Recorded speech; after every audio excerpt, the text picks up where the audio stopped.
Welcome into another edition of Rick and Bubba University, the podcast. Today, Bubba, we'll talk to a guest that has an incredible story. Just what a journey of the life and times of Tyler Stovall. Now, I mean, this has got a lot. There's a lot here. Yeah, he's got quite a story, and Rick, I had playfully named him the $1 Million Holder. Yes, when he played for the Auburn football team, and we'll delve into how he got that name. And there's probably some truth in that, not completely, but it was great to scream that in the stands. Yeah, well, again, and to be fair, here comes the $1 Million Holder. In all fairness, you were talking before tax. Yeah, that's right. So, Tyler, welcome to Rick and Bubba University, the podcast. And we have a lot to cover. Yeah. So let's jump right in. So you and I know some of this. You're a humble guy, but the people need to know so they can kind of understand the journey that you went on. You were gifted by your Creator with a lot of athletic gifts. You also were incredible hard worker, but you did have some natural gifts that enabled you to play at an elite level in high school. You were a three-sport athlete at Hoax Bluff High School. That's in Alabama. And not only, and this is the thing I think that might have, and it's going to sound weird coming from us, because when it came to scholastics, Bubba and I were wanting. We were adequate. We were adequate, but we were wanting when it came to excellence. And I want people watching and listening to this to hear this, because I think you deserve an incredible pat on the back for this. While playing three sports, you were still the class valedictorian. Yeah. Now, is that serious business? Is that true? Straight up. This is true or false with Tyler Stovall. Straight up. I might have done a little brown nosing, but it's straight up. Okay. Well, we get there however we get there. Yeah, that's right. And I say that holding a college diploma. Now, Tyler, is this true too? Because these stats, some of the stats about you are so incredible. You go, well, that can't be right. Yeah. Not only as a great student and playing three sports, you led the football team to 5 state championships. Baseball Championships. Yeah, so okay. We always went in the playoffs. We went really deep, probably semifinals or third round every year that I was part of football, but we never actually won it. So that's something my brother got over my head because he won one before us. But yeah, so when I started as an 8th grader in baseball, and it's kind of a funny story because one of the things that stuck out in my mind when I was in 8th grade, there was a lefty senior on the team, and I'll never forget asking him. I said, "Hey, how many lefties do we have on the team?" And he looked me dead in the eyes and he said, "Hey, there's only going to be one on this team. You're not going to make it." So, oh wow! From that moment forward, it was kind of that was kind of what lit the fire under me, and just wanted to kind of be great. And God, it's funny how all that stuff works out and how he works. But that was one of my favorite verses. And most athletes use this verse, but it was Philippians 4:13. I can do all things through Christ who strengthens me.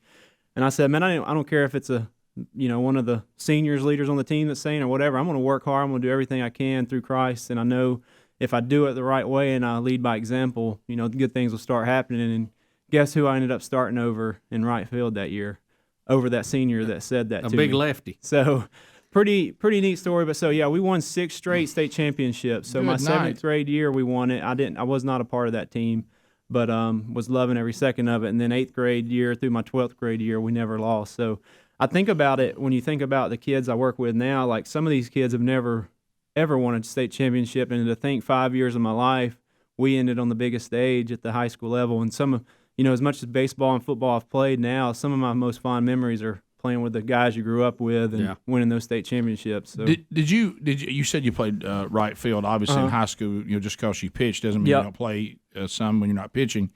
Did you pitch from 8th grade on, or did you work your way to pitch? I pitched my 8th grade year on, but I was an 8th grader, so I didn't throw real hard. No. I had some good off-speed stuff, but it wasn't until my sophomore year pitching when I really started taking over. But yeah, my 8th grade year, I batted in the 2-hole, batted over like 430 as an 8th grader.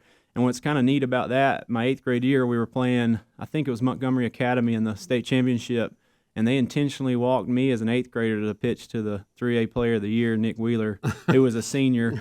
And I'll never forget it because I asked them, that the head coach, I said, "Man, why did you intentionally walk an 8th grader to pitch?" He said, "Well, with all due respect," he said, "you were 5 for 6 at the time," and he said also, he said, "I just couldn't have an 8th grader beating my ball club, so we intentionally walked you to pitch to the 3A Player of the Year." And I said, "Well, I didn't think that was the right idea. But anyways, it worked out the way it was supposed to work out. Nick got a game-winning hit, and we won the state championship. But I thought that was really cool, just the respect that he showed me as an 8th grader.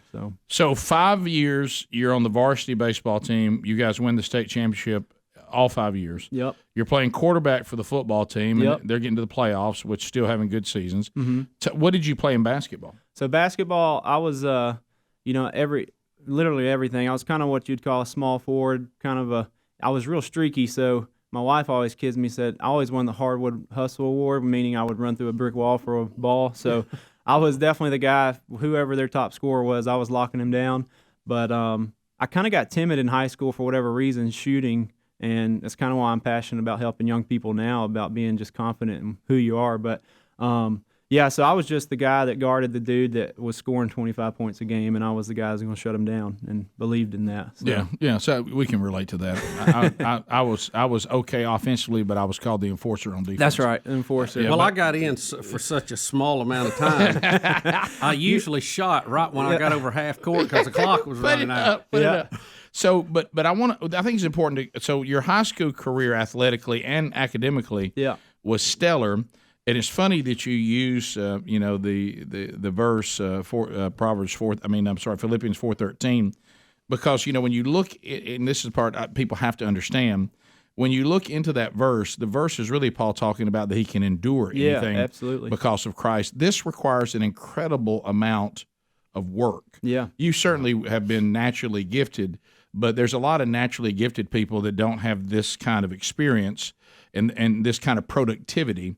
So speak a little bit to those that are watching, listening, parents who are watching, listening, athletes. You have to also be the one willing to put the work in. Absolutely. I think of a verse in Ecclesiastes 9:10. It says, "Whatever your hand finds to do, do it with all your might." So my thought was this. I said, man, I can either cruise through school, make it easy, or if I have the ability to make all A's, why not? If I have the ability to play 3 sports, why not? And for whatever reason, that was instilled in me at a young age from my dad. And, my dad got a lot, Brian Stovall, he got a lot of his work ethic from your dad. So it's really cool just to see how it all unfolded. But one of the things I think biggest for me was when I was a young kid, my dad, he shared this with me, and it sticks with me today. And he said, Tyler, show me your friends, and I'm going to show you your future. And for whatever reason, that stuck out in my mind. So I said, man, what do I want to be like one day? Am I going to hang out with knuckleheads that are bringing me down and just, doing that kind of thing? Or am I going to hang out with people that I want to be like one day? So, and that meant a lot to me. And what it did, it challenged me on the flip side of that. I said, what kind of friend are you being? Are you being a friend that's encouraging your buddies, or are you being a friend that's being the knucklehead? So for me, it was really big on, like you said, understanding that work ethic means something. So 2 of the biggest things that I'm very, high on my life right now, even to this day, is work ethic and being disciplined in the little things. So one of my rules that I give my kids that I work with now on a daily basis, my number 2 rule is attention to detail. So the little things matter, no matter what it is in life. I think they matter tremendously. And so I told myself I could do 1 or 2 things. I can just kind of go through the motions, or I can say, hey, I'm going to go all in. Whatever your hand finds to do it with all your might. And I said, I know I can make all A's, I'm going to make all A's. I know I can play 3 sports, I'm going to play 3 sports. And I'm not just going to do it, I'm going to do it to the best of my ability. So, and I don't know where that comes from. I think it was instilled in me at a young age. And a lot of it had to do with, too, the fact that, even as an 8th grader, you have a lot of eyes on you. And one of the things my dad always taught me, he says, you got a platform and an influence. And I said, I'm gonna use this influence in a positive way and try to impact people. And there's so much better to show it through your actions than trying to just talk about it all the time. So I said, I'm gonna try to lead by example, and I'm not saying I'm gonna do it right always, because I'm gonna mess it up a lot, but I'm gonna do it to the best of my ability. Well, don't you think, though, agree, but because I think one thing that's misunderstood through times of playing and getting a chance to coach, and you heard Tyler mention this, his dad played for my dad in high school, and I remember watching your dad play. And I was just a little guy then. It was one of Dad's, early to mid 70s teams, and I can still see him taking that pitch on the option and going up the sideline. And boy, that was like stealing when they run the option in. Nobody knew what was going on. But anyway, I knew he played, for a man that demanded, that you just maximize who you are. Yeah. But what I've seen sometimes when you have athletes that are gifted, like yourself, is because as opposed to there's always this assumption that they don't work hard, that it comes easy for them. They got it all just naturally. Yeah, and I got to coach a kid that was an elite player one time, and I noticed officials were calling tougher against him. Yeah. They were trying every way in the world to put the governor on him to lower him down, and I finally just called timeout, and I said, I don't like how this is going, and I see what you're doing, but what you're missing, that guy right there is the last one to leave the practice field. Yeah. He's the first one here. He works on his game. He bangs on his craft, and now you're going to punish him because the others weren't willing to work as hard as him. You assume he just all of a sudden woke up one day and could do all this because he's got some ability. There's a lot of people that have ability out here that aren't as good as him because they don't work as hard as him, and he shouldn't be punished for that. And that's one thing my dad instilled in me when I was little for whatever reason. And you kind of hit the nail on the head when I think about the cliche saying, hard work beats talent when talent don't work hard. That's true. That's 100% true. And so I was, like you said, I was the first one to be at the park every day. I was the last one to leave. I was hitting 300 balls every weekend on top of whatever we had practice-wise, I was going to the field and taking hacks with my dad. And my dad had a rule because we didn't always have L screens back in the day, and he said, I'll throw you 300 balls or until you hit me. When you hit me, we're going home. But I just love my dad always being, and I think that's a part of it too, is parents understanding, hey, if you got a kid that really wants to work at this, just being there for him. My dad didn't always know what to say, but he was there to throw me the 300 balls every day, and I really appreciate that because it was something that makes me the man I am today, even outside of sports, is just the work ethic, the discipline, and the little things. All right, we'll come back. Let's talk about he got a great opportunity. The baseball career led to a big decision that had to be made in your life, and we'll talk about that when we come back. When Rick and Bubba University, the podcast continues. All right, so Bubba, I'm getting word from Tommy John. People are responding. Let me tell you, let's just talk about it. You and I talk about underwear, people will respond. Because they think if it's comfortable on those two, think how comfortable it could be on me. Oh, I know. I will say this. When it comes to Tommy John, why don't you just test us on this? Get you Tommy John's, and you'll notice the difference so quick. And if you don't, this is the thing. They say, how about if it's not the best pair that you've ever had, then they will give it to you for free. They say, you don't know what's anything, here's your money back. So you've got everything to gain and nothing to lose. But why are they more comfortable? Well, I'll tell you why. Tommy John's, they have taken the time to say, you know what? When a dude puts on his underwear, there's a certain way that God made men, and if you would design it differently, it probably would be more comfortable. And there, now I'm getting into the hammock pouch underwear. I mean, this is designed for comfort. It also wicks moisture to keep you dry. It's got the stretch 4 times of the competing brands, meaning they fit more comfortably. You ever had them ride up on your legs? You know, like us, we all got big legs. It happens. Yeah, Tommy, they don't ride up on your legs, and they come with the non-rolling waistband too. You ever had the waistband roll up? Oh. They don't do that. Look at me, Rick. You think? Yeah, or roll down in my case. Look, how about this? I looked at you one time in my underwear rolled. But look. So look right here. Okay, we got shipping and returns. They're free. And you can get 20% off the first order right now at TommyJohn.com/Rick Bubba. That's TommyJohn.com/Rick Bubba. That's 20% off.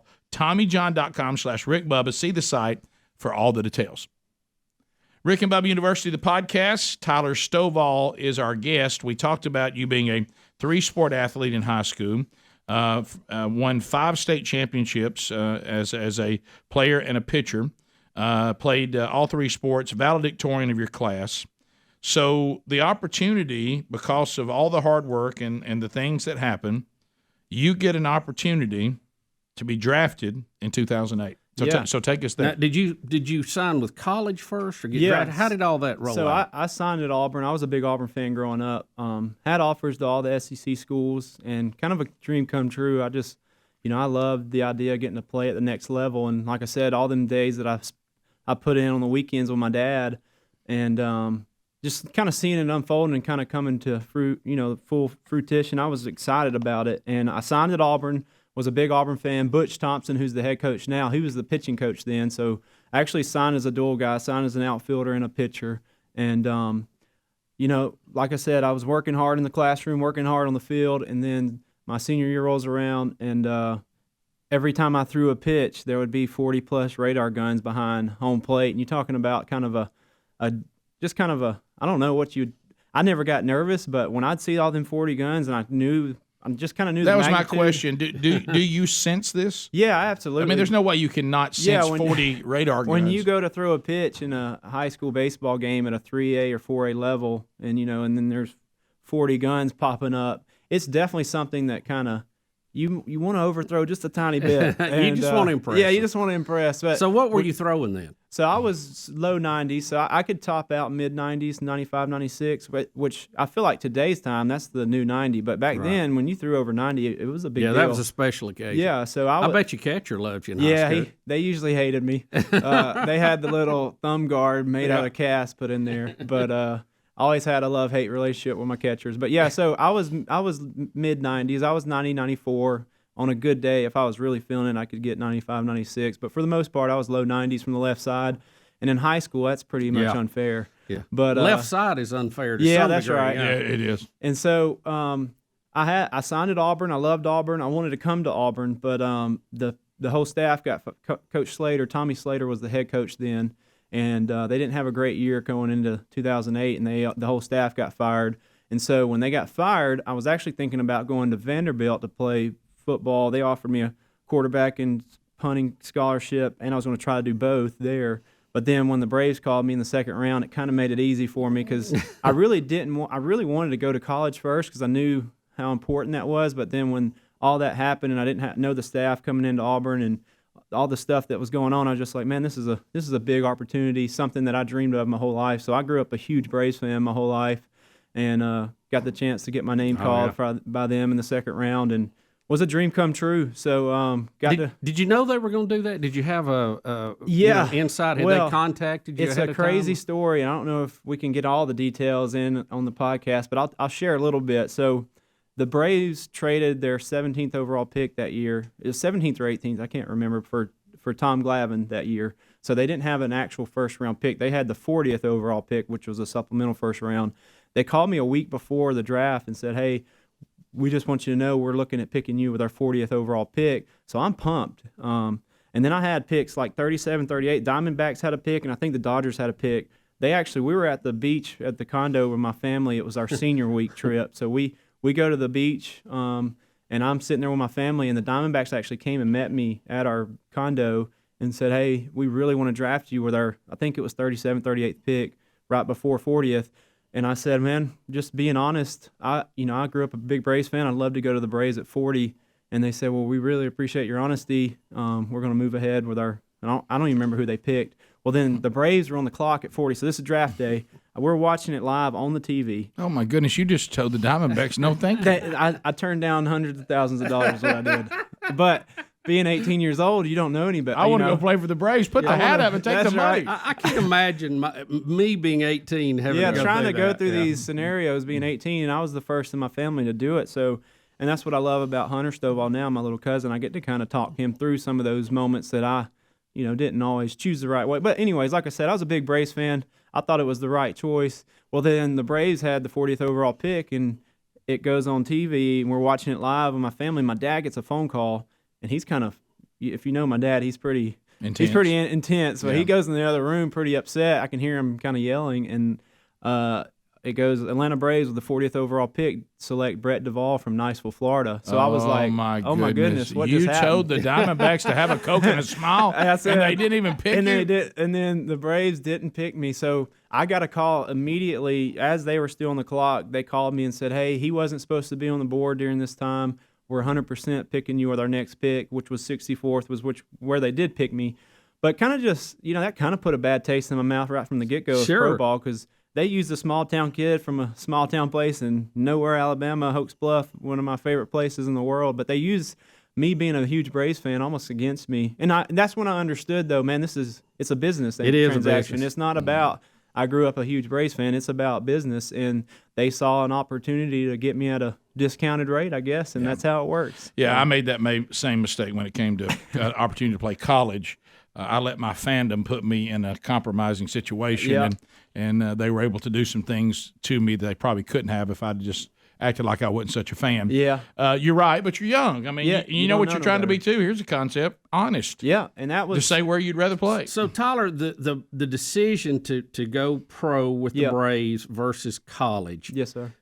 And you may not want to go into all those details, but I mean it's all public knowledge now. Yeah. So what were you up against there, money wise? Yeah. So how did your parents feel about you going into that as opposed to education and the college experience? How'd all that play out? So like I said, you kind of mentioned the story. I was valedictorian, so my parents knew I had a good head on my shoulders, and it wasn't like I was a knucklehead. I mean, I kind of did some knucklehead things outside of that, but I mean, I was the All-American kid on the outside. I was working hard. I was 3-sport athlete. I was making good grades. So if there was one kid that had life figured out at that time, it was definitely me. But what I didn't understand was just the mental grind that it was going to be going 18 and going away for 8 months out of the year and being away from your family, your faith. Like, I didn't even realize I could take God. I was that, that naive, just that small in my faith, just realizing, man, I think of Joshua 1:9, man, wherever you go, God's with you. You just got to remember it. But I was just so young. But my dad and mom, they really did a great job at try to lead me well, but they also wanted me to make the decision because they said, we don't want you to regret it one day if you decide because of what we say. But I think what made it the easy decision for me at the time was Butch and the staff was all fired and left. So it was like, and it gave you the opportunity to just kind of, hey, it's a clean slate. Right. I really wanted to play for Butch Thompson and Auburn baseball. And, for whatever reason, that wasn't in the cards at the time. So I said, hey, Atlanta Braves is I grew up a huge Braves fan my whole life. And, they used that against me, but still it didn't change the fact that, hey, to me as an 18, who cares how many, you're getting paid money to go play for a team that you love. And so it kind of made that decision easy for me once the Auburn thing kind of fell through. So it was, I think looking back on it, would I have changed it for my baseball future? Hindsight's 2020? Yes, I would 100%. So you would have if you knew what you knew now. What would you do? What would you do different? So I would have went to college just because of the fact for a year or two, for at least because I probably would have went the Vanderbilt route that I had the offer because I was going to play football, and if I didn't like it, they were going to let me just do baseball afterwards. But I wish I'd. So now when I mentor young kids that have that same option, I always tell them, man, you don't have to take the money up front. You can go get your degree, because my biggest thing is the mind. How much more you think about an 18-year-old compared to a 22-year-old. Oh yeah, how different you are. Huge. It's only 4 years, but it's a big 4 years. A huge 4 even years. if you didn't get good grades like me and Rick, your mentality is totally different. Yeah, and I think about it all the time when I got through with Auburn football of just how sharp, just going to school, like it's a routine. You develop a routine. You're going to school. You're going to practice. It just develops you into being disciplined even more. So I was a high school kid that had it all figured out, but then going 6 years straight of, hey, I get to all my buddies are in school and I get to kind of just hang out, And I had kind of the wrong mindset. I had the mindset of, hey, I've worked my whole life, 18 years, everything I've ever wanted has kind of happened. So it was kind of like, man, this is kind of nice. I'm getting to kind of just bask it in and relax in it. I wish I'd have kept that same grinding mindset, but I was young. I didn't know any better. And so for me personally, I think when I tell kids now, I try to always encourage them to go to college because there's so much growth from that 18-year-old to 22-year-old, and you're having a good time. You're playing it for that alone. For that alone, just the experience and just the getting to play at a school that you love. I think that's a big deal for a young kid because the minor league side of baseball, it's not for the faint of heart. It's a tough grind. Tough. No, I've had some friends that have had kids that had a chance to do it, and they're just like, man, especially if you have a desire to settle down, have a family, and all that, man, it just does not offer that. So we're going to come back. I'm going to talk about the 6 years that you were in Major League Baseball and kind of how that went. And then before we wrap up this edition, we'll talk about what you're doing now. Yeah, so absolutely. We'll be right back. More with Tyler Stovall when Rick and Bubba University, the podcast continues. Well, we've been talking a lot on the program about our aging process, Bubba, and Manscaped is now on the Rick and Bubba show. And I said this, and Sherry laughed at me because I started saying, all right, let me tell you about this new company that's going to start advertising with us. And I walk in. Did you ever think you would walk in and holding in a box, I had this incredible piece of equipment to make sure that the hairs that keep growing out of my nose and my ears could be trimmed. And I thought to myself when I had, and they call it the weed whacker. And I did we ever think that would be a problem? Would we ever get to the point in our life? And I said, no, let me tell you something. Now, this is a good one right here. This one is precision. It really does the job on the hairs growing out. Yours are going to grow out of your nose one day. Yeah. Rick, when you start looking forward to Thursday because you know it's nose hair day, right? You know what I mean? That's a sad state of affairs. So if you go to manscaped.com, okay, you're going to find products that men need, and they're designed for us from head to toe. Everything that we need when it comes to hygiene and being able to keep ourselves neat is there. Now, we're going to get you 20% off, okay, with Bubba 20. And 20% off, free worldwide shipping. So just go there. Now, we talked about the weed whacker. That's the one for nose and ears. But let me tell you something about the lawnmower. Now, this trimmer, like, you remember when my beard got out of hand? Rick, tell me they don't have the bush hog in there somewhere. They do. Yeah, it's not called that, but it is here. As a matter of fact, you look for phrases like crop reviver toner and performance boxer briefs. But here's what I want you to look for. Are we farming or shaving? Yeah, from head to toe, we got it. And they've got. I used their deodorant. I loved it. The shampoo and conditioner is fantastic. My wife said she said your hair's looking fantastic. I said, look, I'm on the Manscaped stuff. I've got the shampoo and the conditioner all in one. But if you go to manscaped.com right now, put in the code BUBBA20. Look for the performance package. It has everything. You got the lawnmower, you got the weed whacker, you got the crop preserver, deodorant, and that's for areas that sometimes may need a little help. And then you've got a crop reviver toner and the boxer briefs I'm talking about. They put it all in a travel bag and you can carry it with you on the road. So go right now and go to manscaped.com, okay? They also, any of the things that they have, any of the trimmers that they have, this is 4th generation stuff. They revolutionize the field of self-care for men. It has the advanced skin-safe technology, so you don't get all the bumps and everything that go with it, and you will love this. Is the minute you take these products, you're going to know the quality of them. So go to manscaped.com, use Bubba20, get 20% off and free worldwide shipping right now. Tyler Stovall is our guest on Rick and Bubba University, the podcast. So, Tyler, at this point, you've made the decision, and you've said, looking back, you probably would have made a different decision. Yeah. You're 18. Mm-hmm. You've been drafted by the Atlanta Braves. Mm-hmm. You had a chance to go play college baseball and even college football. Yep. And you say, I'm going with the Braves. I've always been a fan. Who can pass up this opportunity? And if you don't want to tell us, you don't have to. Can you give us some idea what kind of I know minor leagues, they don't pay much at all. But what money did you get that you were able to keep? Yeah, so I signed a contract for $860-something thousand, I think, in 2008. And then, so that was your signing bonus, which is, that's life-changing money for an 18-year-old kid. That has not, I mean, that's your money no matter what happens. That's your money. That'll buy you a new Trans Am. There you go. And I was lucky to, have a good head on my shoulders. Most of my guys that I got drafted with were buying the $20,000 chains and the brand new cars that were over $100,000. I bought a Nissan Armada, was my first purchase, and I still have that car today. That's a good car. That's funny. That's a good car. Yeah. And so I was, for whatever reason, I always had a good head on my shoulders for money wise. I was my buddy kids me that when I first signed this big contract, he said, you made me share. You bought my meal, but you made me share a drink with you. And I was like, well, I don't remember that, but that's pretty good. That means it was more from a stingy place, I guess, than it was.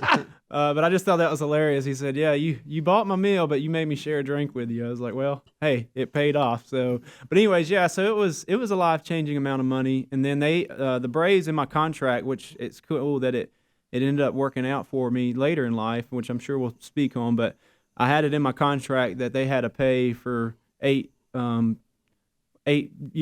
semesters, so 4 years total of school, and that ended up working out to my advantage. You cashed that in? Yeah, so I cashed that in once I got to Auburn and played football, and so I got to get my undergrad paid for through that, and then when Auburn put me on scholarship for football, I ended up getting my master's as well. So, you asked about, for baseball, I would 100% done it different, but as far as life and, what God let me live out. 100% glad that it worked out the way. So it did. Rick, I'm glad to know your character's been built on things that if they hadn't happened, you wouldn't have got the benefit of that. And Rick, I'm glad to know that I was not misleading when I was screaming, "Here comes the $1 million holder."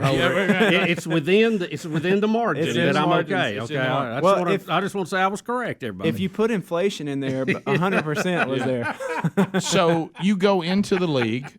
And tell us. Yeah, tell us how that went and how did you end up back playing football? Your major league journey. Tell me what happened. So the major league journey was, it started off it was like it was a dream for me, just getting to represent Atlanta across my chest. And so first year I went to the GCL Braves, which is a lot of people don't even realize how this all works. But anyways, I got drafted second round. I signed kind of late because it was the year the 2008 was when all the crash happened, all that. So I signed above slot, which took a little time to get finalized, all that good stuff. Well, anyways, when I signed, I go to the GCL Braves for a half a year, and then once I finished that year, I went to the Danville Braves, which is it's their advanced rookie league. It's below low A. And then after that year, I went between Danville, the rookie league, and then low A Rome Braves. Next year, I went to the Rome Braves.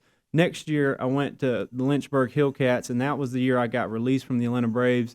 And it's kind of a crazy story again. When I got released, a guy named Roy Clark was the scouting director. He took an assistant GM job with the Nationals, and as soon as he took that job, me, a fourth rounder from my year, and another first rounder all got released within a week. So it's just crazy how all that works out. Yeah. Well, after that, the Royals signed me. I go to the Royals, I was the last cut of spring training. I had 8 innings, 14 Ks, 0 hits, and I was the last cut of spring training. And that was kind of the final straw for me of just, man, I don't know what, for whatever. And I really do think it's a God thing of how it all transpired. But so after that, I went to the normal Corn Belters. I was in an independent league baseball team. So it's like a minor league team. It's just not owned by a major league affiliate.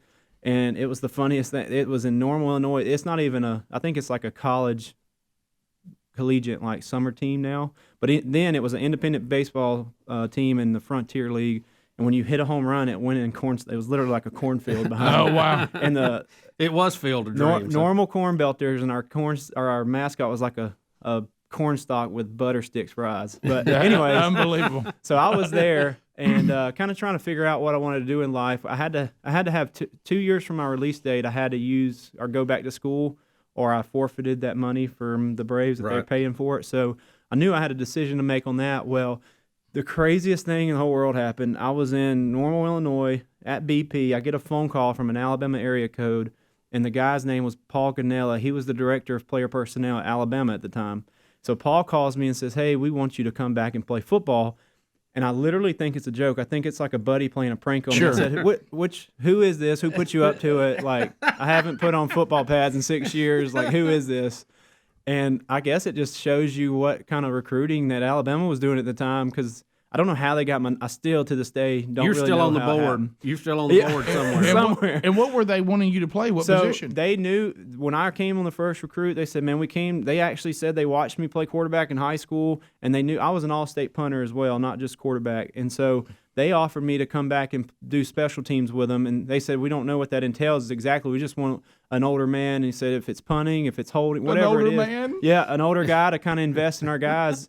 And so whenever I go to a couple games as a recruit. We love it, but I was a big Auburn fan, and some of my buddies kept giving me a hard time. They said, "Man, at least if you go to Alabama, you get you a ring." That's funny. And so we were serious. We were like, "Man, maybe this is something that's going to happen." Well, I guess you get on some kind of list after that, because then after that, Steve Spurrier was still at South Carolina. So me and my wife actually went and met with Steve Spurrier and his wife. We liked it so much up there that I got Christy certified to teach in South Carolina. We thought we were going to go up to South Carolina. Yeah, about to be a Gamecock. And then because I just couldn't make myself go to Alabama. But anyways, after that, people think we exaggerate. I know it's tough. People think we exaggerate, but we don't. Then the Gus had just got the head job at Auburn, and I was a big Auburn fan. And when Gus called me, we went on a visit, but I'd been there a million times through baseball, and we loved it. And the rest is history. We came that happened in July. We came to Auburn the end of July. Fall camp started August 1st. So it was just like bang, bang, bang. And I was playing that season in baseball, so it was a whirlwind of how it happened. Did they all look at you since you were an all-state punter? Did they look at you punting too? Yeah, so I punted on all the teams. I could hit the 5-0, 50 yards, but I wasn't consistent because I hadn't done it in so long. I wasn't as consistent as I wish I would have been. But with having my background in quarterback, I always had held, in high school because our quarterback always held. And then I always got to do the scout team quarterbacking at Auburn, so I'd wear the orange jersey and spin it around and not get hit. So I was like, hey, this is pretty neat right here. But so I had a blast with it. But so that's how the holding came about. And me and Daniel Carlson came in together in 2013, first year together. And I was like, man, I would love to be here and help. And I guess you guys know the story. I got nicknamed Papa Stove, and it was just a cool thing to be even though I was just a few years older. I thought I'd be like a big brother, but the way they looked at me as almost like a father figure. And we're really talking cool. about how old at this time? You're 20. So I was 24 to 28 when I. So they actually they officially, I don't know why we did this, but our like social media team and all our guys looked it up, and like they officially named me the oldest man in the SEC. So I was 28 years old at the time, my senior year, and they deemed me the oldest man in the SEC. Papa Stove, oldest man in the SEC. Papa Stove, yep. So that is funny. Pretty cool. And did the younger players know your history? Yeah, so I think that's where the Papa Stove came from. They all knew my pro background, and I think that's why so many of them kind of flocked to me and Christy. Did they look at that signing bonus? And they were yeah, like, hey. That's probably what it was. They were like, "Hey, we can get some home cooked meals from these guys." But for real, and that was one of my things when we got there. I told Christy, I said, "We can do this one or two ways. Again, I can just be one of the guys and just kind of, go through the motions, or I said we can actually use this platform and this influence that I talked about earlier. I said I can use this at this level and kind of invest in these guys." And we kind of just provided a home away from home for guys that were out of town. So Will Hastings lived with us for 5 years. Jarrett Stidham was at our house every weekend. Daniel Carlson was at our house every day. And what we did is we gave them home cooked meals, and we had a rule where we wouldn't talk about football. I just wanted these kids because I knew what it was like. I'd had host families through my minor league career, and I loved the fact of having someone that just pours into you and is kind of a family for you when you're away from your family. And I said, I want to create that for these guys. And my wife was just the biggest a part of that as I was. She would cook the casseroles. She would learn a lot of things because you feed 12 normal size men, that's a feat. You feed 12 6'8", 330 pounders, that's a whole nother deal. So Christy you better kill the fatted calf. She was a trooper in cooking meals for all these guys, and it's so funny. One of the favorites of the guys was hide and go seek in the dark. So we'd black the windows out. We'd literally tape like lights like on the TV, and we would play hide and go seek in the dark because it was always after practice. So it was like 7:30, 8 o'clock. Yeah.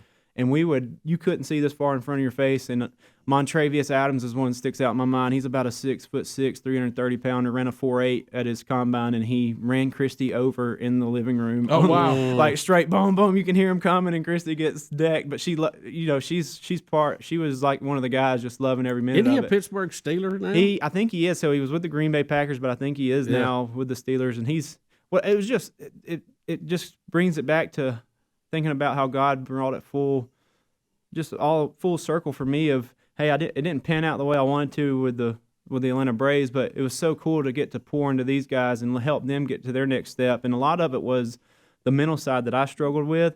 I just poured into them on that and helped give them confidence every day because it's tough sometimes going through at an elite level.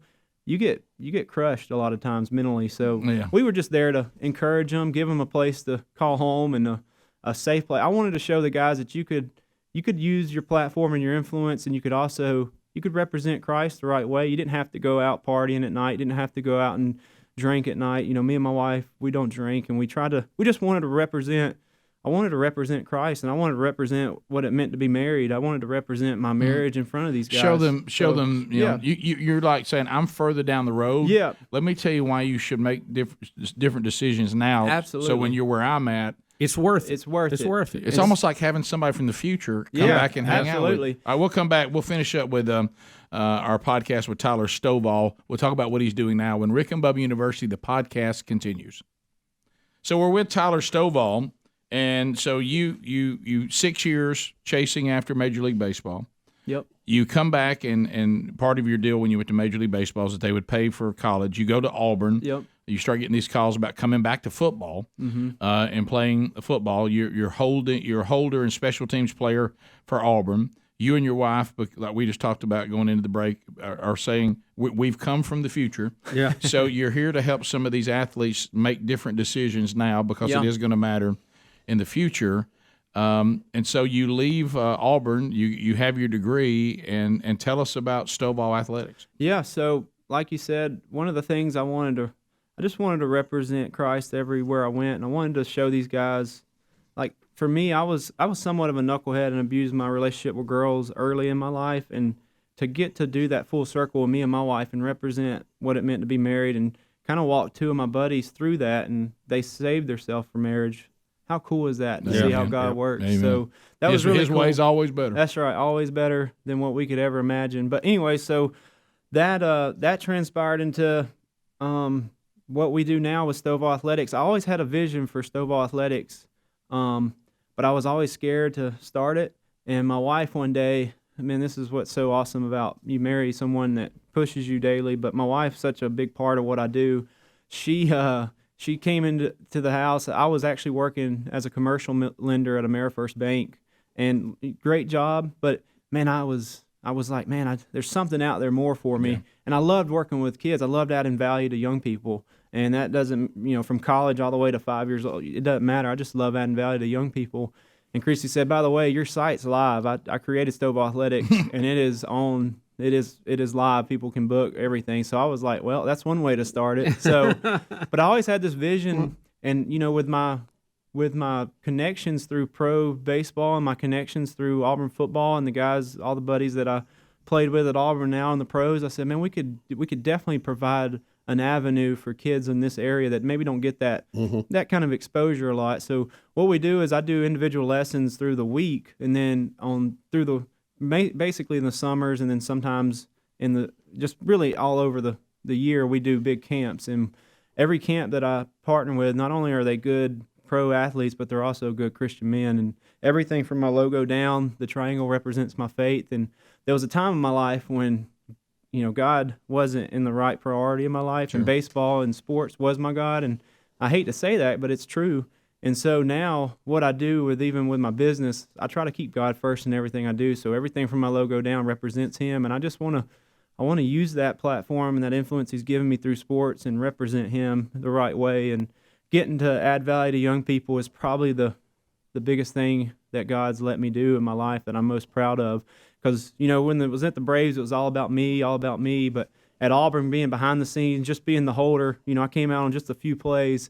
But me being Papa Stove and being behind the scenes was more rewarding than anything I'd ever done when it was all about me. So, and that's what I do with Stovall Athletics. I just try to provide an avenue for young kids to get better at what they want to do, and I try to represent, Christ in that. So I have three main rules that I tell all my guys, and it's cool because it goes in your faith and it goes in your daily grind as an athlete. My number one rule is confidence.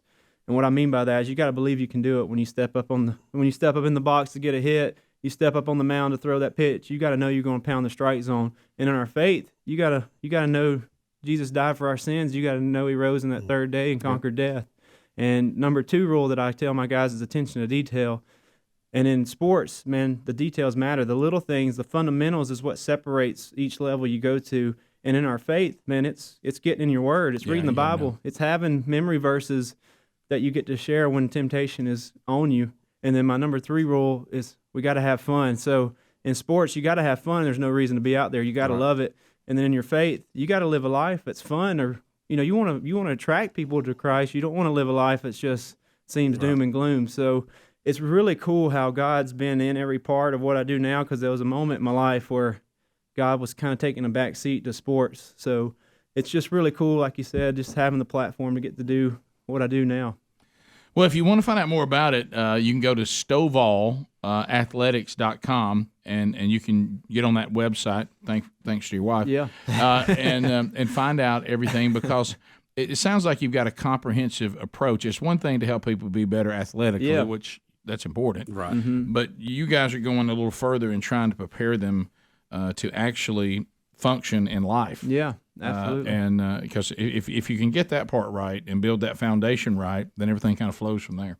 So fascinating story. Thank you for taking time to share all that. And I know that we were talking about some of the stuff that you have been doing speaking wise too, and you can find that information there at StovallAthletics.com. Keep up the good work. Yeah, Tyler, thanks for being with us. Thank you for having me. I appreciate you guys. It's our pleasure, and thanks to all of you for being with us on this edition of Rick and Bubba University, the podcast.